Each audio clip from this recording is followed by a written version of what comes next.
जब साल 2022 में रशियन आर्मी ने यूक्रेन को इन्वेड किया तो पूरे ही वेस्ट इंक्लूडिंग यूएस ने मिलकर रशिया के ऊपर सैंक्शन की बौछार लगा।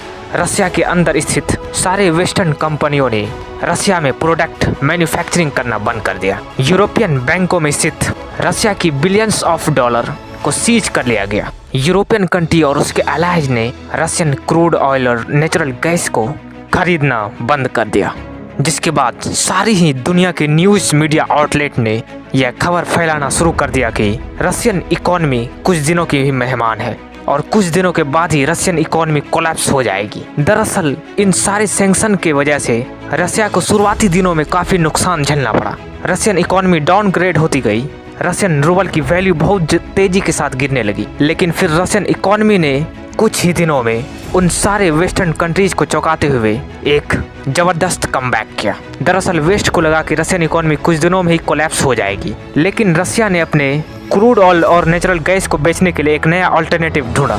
उन्होंने वेस्ट की जगह ईस्ट यानी इंडिया और चाइना के साथ अपने व्यापार को और ज़्यादा बढ़ा दिया। रशिया ने इंडिया और चाइना को बहुत कम दाम में नेचुरल गैस और क्रूड ऑयल एक्सपोर्ट किया, जिसके कारण वह रशियन इकोनॉमी बड़ी तेजी के साथ ग्रो करने लगी। जो रशियन इकोनॉमी कुछ साल पहले 3% की दर से ग्रो करती थी, वही रशियन इकोनॉमी वेस्ट के सैंक्शन के बाद तकरीबन 4% के ग्रोथ के साथ बढ़ने लगी। लेकिन इसके उलट यूरोपियन कंट्री की इकोनॉमी धीरे धीरे डाउनग्रेड होने लगी, क्योंकि यूरोपियन कंट्री रशिया के क्रूड ऑयल और नेचुरल गैस के ऊपर काफ़ी डिपेंड हुआ करती थी और सैंक्शन के बाद यूरोपियन कंट्री ने रशियन क्रूड ऑयल और नेचुरल गैस को खरीदना बंद कर दिया, जिसके बाद कुछ यूरोपियन कंट्री जो इंडस्ट्रीज के ऊपर काफ़ी डिपेंड हुआ करती थी, जैसे जर्मनी, उसके वहाँ भारी एनर्जी क्राइसिस होने लगी और वहाँ की जनता सड़क पर उतरकर प्रोटेस्ट करने लगी। उधर वही रशिया की बात करें तो उसकी इकोनॉमी सैंक्शन के बाद ना सिर्फ सर्वाइव की, बल्कि उन्होंने अपनी इकोनॉमी को और ज़्यादा बूस्ट कर दिया। उन्होंने नए नए अल्टरनेटिव निकाले, अपने व्यापार को वेस्ट से मूव कर ईस्ट की ओर ला दिया